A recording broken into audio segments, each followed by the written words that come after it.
Fala pessoal, sejam muito bem-vindos ao Boletim Coppola. Ontem, sexta-feira, começou oficialmente a nossa parceria com a revista Digital Oeste, que é uma publicação orientada por valores conservadores. E eu queria comentar o primeiro destaque dessa parceria, que foi para o texto do Guilherme Fiuza, texto esse intitulado O Perigo do Confinamento Mental.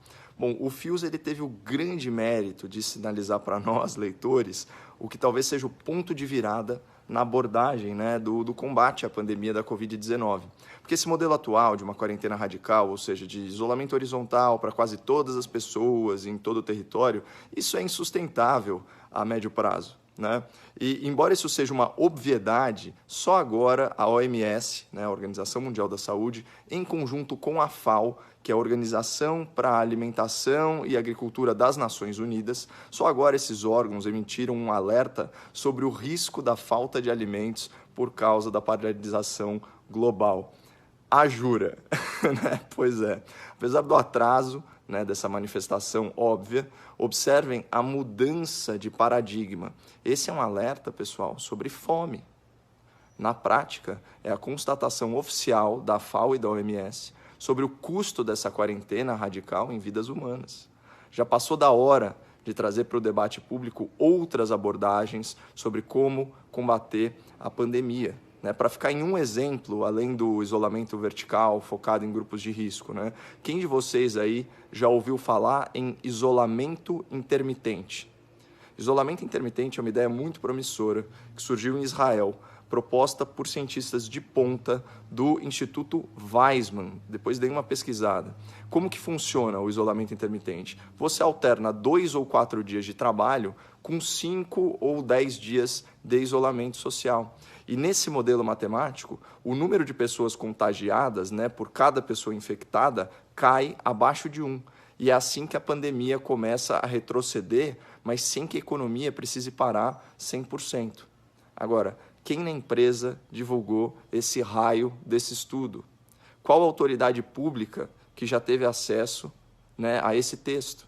Bom, eu vou fazer a minha singela parte aqui, deixar o link de um artigo no descritivo também para quem se interessar.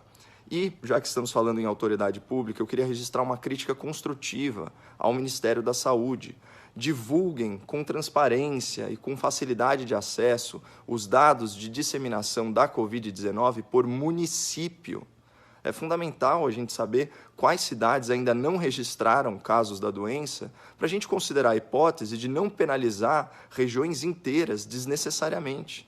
Então, aqui, olha, eu não quero nem saber, eu vou repisar o argumento. Uma recessão econômica com queda acentuada de renda per capita, diminuição de arrecadação tributária, escassez de produto e até fome, como alertou a OMS, como alertou a FAO, isso pode ser muito mais letal que a pandemia do novo coronavírus. Já passou a hora da gente sair da prisão do medo, da prisão do pânico, da histeria e começar a enxergar o custo de vidas humanas também no médio e no longo prazo. Então, para fechar, eu queria fazer uma citação direta do excelente texto do Guilherme Fiuza.